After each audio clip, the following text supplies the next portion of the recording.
नमस्कार. तर आजकाल आपण टीव्हीवर ज्या बातम्या बघत आहोत, छोट्या छोट्या मुलींवरचे अत्याचार आहेत, सेक्शुअल हॅरेसमेंटच्या, तर त्याच्याबद्दल आपण आज थोडंसं बोलणार आहोत.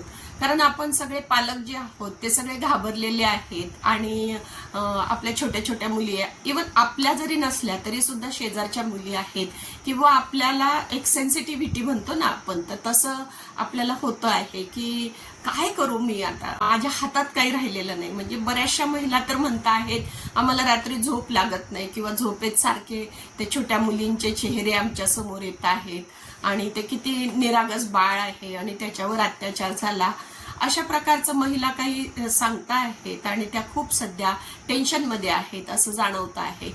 तर त्याच्यासाठी आपल्याला काय काय करता येईल ते आपण आज बघूया. तर पहिली गोष्ट म्हणजे की शाळांमध्ये अशी कमिटी असते, त्याला पॉश कमिटी म्हणतात. तर शाळांमध्ये, कॉलेजेसमध्ये ही कमिटी ही नक्की असायला पाहिजे, मॅन्डेटरी आहे, ती कंपल्सरी आहे. त्या कमिटीचं काम आहे की मुलींना जर समजा असा त्रास होत असेल, कोणी मुलगा त्यांची चेष्टा करत असेल किंवा कोणी त्यांना त्रास देत असेल, वेगवेगळ्या रीतीने त्यांना हॅरेस करण्याचा प्रयत्न करत असेल, तर त्या मुलींनी त्या कमिटीकडे जाऊन तक्रार नोंदवावी. अशी ती विशाखा समिती सुद्धा म्हणतात तिला किंवा पॉश कमिटी म्हणतात. आणि हे सगळ्यांना बंधनकारक आहे, सगळ्या शाळांना, सगळ्या कॉलेजेसला. पण दुर्दैवाने आम्ही जेव्हा शाळा कॉलेजेसमध्ये जातो तर त्यावेळेला आम्हाला दिसतं ह्या ज्या कमिटी आहे ह्या नुसत्या पेपरवर आहेत. मुलींना सुद्धा माहिती नाहीये की अशा प्रकारची काहीतरी समिती किंवा कमिटी असते आपल्याकडे आणि त्याच्यामध्ये आपण काही गोष्टी सांगू शकतो. जेव्हा काउन्सिलिंगचं सेशन आम्ही घेतो, शिक्षिका असतात, प्राध्यापिका असतात, त्यांनाही बसवतो, मुलींना बसवतो आणि त्यांना ह्या गोष्टी सांगतो. खरं म्हणजे आमचं तर म्हणणं आहे की मुलं आणि मुली एकत्र बसून हे शिक्षण घ्यावं. परंतु कॉलेजेस हे मान्य करत नाहीत, फक्त मुलींसाठी हा प्रोग्राम आहे म्हणून मुलींना बोलवतात. तर मग अशा मुलींसाठी प्रोग्राम करत असताना आम्ही पहिले काय करतो की सगळ्यांना बसवून घेतो आणि सगळ्यांना पहिल्यांदा सगळ्या व्याख्या सांगून टाकतो. आम्ही आधीच सांगतो की पहिल्यांदा तुम्हाला कायदेशीर आम्ही सांगणार आहोत, नंतर तुम्हाला फायदेशीर सांगणार आहोत आणि तेवढ्या वेळापुरतं तुम्ही नक्की ऐकलं पाहिजे असं आम्ही मुलींना अपील करतो. कारण काय की शाळांमध्ये असू द्यात, कॉलेजेसमध्ये असू द्यात, त्यांना त्या लेक्चरचा आणि ऐकण्याचाच मुख्यतः कंटाळा आलेला असतो. कारण ते वेगळ्या विश्वात आहेत. म्हणजे आम्ही तर बघतो आहे की खूप जास्त जनरेशन गॅप आहे. शिक्षकांना ते समजत आहे पण शिक्षकांना सांगता येत नाही, काही मर्यादा पडतायत. त्यामुळे त्यांना वाटतं की कुणीतरी त्रयस्थानी ह्या मुलींना सांगितलं पाहिजे. मग त्यावेळेला आम्ही जो प्रोग्राम करतो प्रेम, आकर्षण आणि मैत्री, तर ह्या प्रोग्राम करत असताना मला स्वतःला काही गोष्टी सापडल्या. त्या म्हणजे अगदी छोट्या छोट्या मुली, 4थी 5वीच्या मुली, 2 वेण्या घातलेल्या आहेत, लाल रिबन लावलेल्या आहेत, अशा मुली सुद्धा प्रेमात पडलेल्या दिसतात. आणि त्या आम्ही काय करतो की सेशन एकदा सगळं सांगतो की प्रेम म्हणजे काय असतं, आकर्षण म्हणजे काय असतं, मैत्री म्हणजे काय असतं, ते सगळं सांगतो. आणि त्याच्यानंतर सगळ्या ज्या शिक्षिका आहेत त्यांना बाहेर काढून देतो आणि दार लावून घेतो आणि फक्त मुली आणि आम्ही.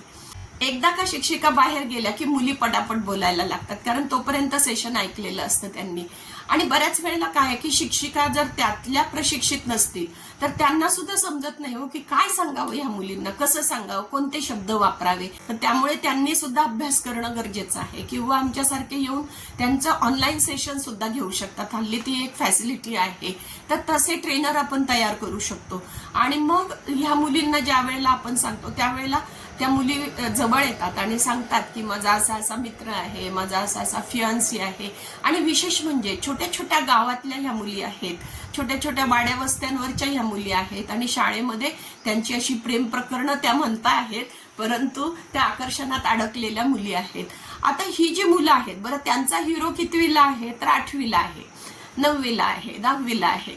एका ग्रामीण भागातल्या शाळेत मी गेलेले असताना एकदम छोटीशी मुलगी आली आणि तिने मला सांगितलं की madam I am in relationship. इतकी छोटीशी मुलगी, 2 वेण्या घातलेली, लाल रिबन लावलेली, मराठी शाळेत शिकलेली मुलगी, परंतु हे वाक्य मात्र इंग्लिश अगदी अस्खलित बोलली की आय एम इन रिलेशनशिप.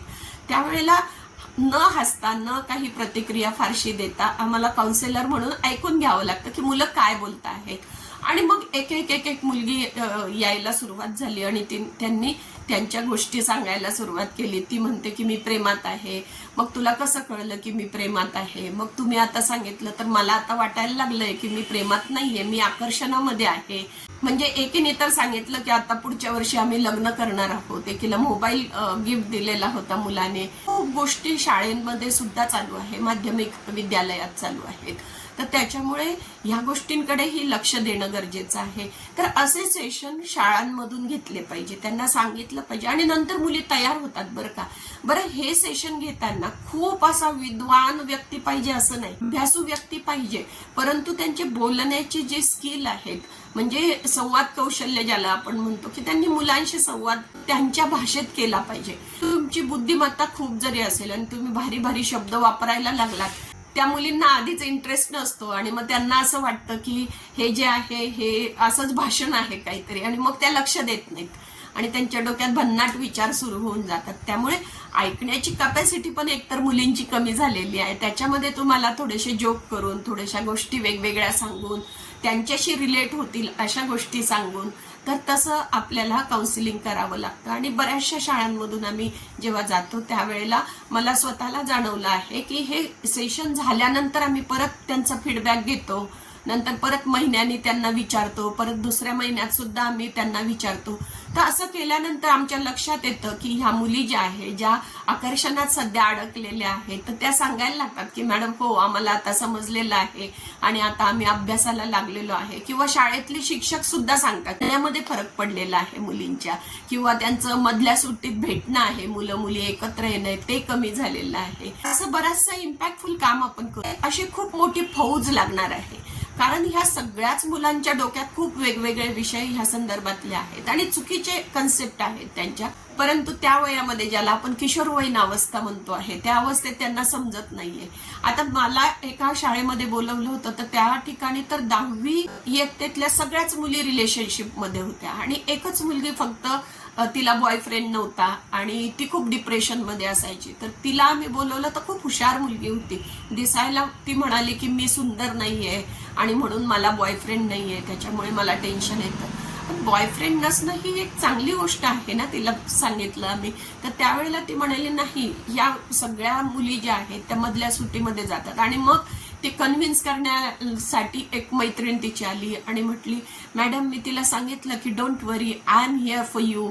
आणि मग तुम्ही ह्या विशेष म्हणजे मराठी मीडियम मधल्या मुली, परंतु ह्या विषयातले इंग्लिश वाक्य त्यांना येतात. ही मला एक मोठी गमतीशीर गोष्ट वाटली. म्हणजे इतका इम्पॅक्ट त्यांचा त्या फिल्मचा आहे, किंवा त्या सिनेमा पाहता आहेत, किंवा काय जे काय पाहता आहेत ते मीडियावर, त्याचा हा इम्पॅक्ट मला दिसला.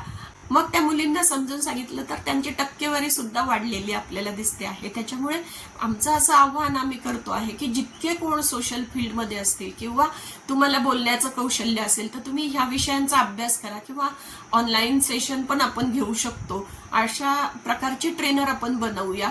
असे हे ट्रेनर जे आहेत ते आपण वेगवेगळ्या शाळांमध्ये, कॉलेजेसमध्ये जाऊन आपल्या वेळेनुसार, शाळा कॉलेजेसच्या वेळेनुसार, त्यांना तर कंपल्सरी आहे, ते घ्यावंच लागणार आहे त्यांना, त्याच्यामुळे ते वेलकम करणार आहे. आणि शाळेला आणि कॉलेजलाही विनंती आहे की सोशल वर्कर जेव्हा तुमच्याकडे इतकी छान गोष्ट घेऊन येतात, तर त्यांना मिनिमम मानधन देण्याची प्रोव्हिजन तुमच्याकडे असते आणि ती तुम्ही मिनिमम मानधन त्यांना दिलं पाहिजे. त्याच्यामुळे ते पण मोटिवेट होईल आणि जास्त ठिकाणी पोहोचू शकतील. अशी आपल्याला फौज तयार करावी लागणार आहे. आणि अशा मुलींचं काउन्सिलिंग करता करता, खरं म्हणजे शाळेत हे असायला हवं, पण शाळेतल्या शिक्षकांचं मुली ऐकेनाशा झालेल्या आहेत. त्याच्यामुळे बाहेरच्या व्यक्तींनी येऊन केलं पाहिजे, साध्या भाषेत हे काउन्सिलिंग केलं पाहिजे आणि वेगवेगळी उदाहरणं त्यांच्या लेव्हलची त्यांना सांगितली पाहिजे आणि त्याच्याने होणारे परिणाम तर ते पण सांगितले. ते आपण पुढच्या व्हिडिओमध्ये बघू. जर तुम्हाला ह्या सिरीज आवडत असतील तर तशा प्रकारची सिरीजच माझा विचार आहे की आता सुरू करावी आपण, सेक्शुअल हॅरेसमेंट आणि काउन्सिलिंग याच्याबद्दलच्या. तर तुम्हाला जर खरंच वाटत असेल तर तुम्ही मला कॉमेंट करून लिहा. सत्कर्म चॅनलला सबस्क्राईब करा, लाईक करा, जेणेकरून पालकांना सुद्धा समजेल की कशा प्रकारचं मार्गदर्शन आपण घरी बसून सुद्धा मुलींसाठी करू शकतो. आणि शाळेलाही सांगू शकतो आपण की ही कमिटी स्थापन करा आणि मुलींना त्याची माहिती सुद्धा करून द्या. आणि शक्य झालं तर एखादा सजेशन बॉक्स तिथे ठेवा, जेणेकरून मुलींना काही विषय बोलायचे असतील तर ते निनावी त्याच्यामध्ये चिठ्ठी टाकू शकतील. आणि ही सेन्सिटिव्हिटी दाखवणं आत्ताच्या घडीला खूप जास्त गरजेचं आहे असं मला वाटतं, म्हणून हा व्हिडिओ केला. धन्यवाद.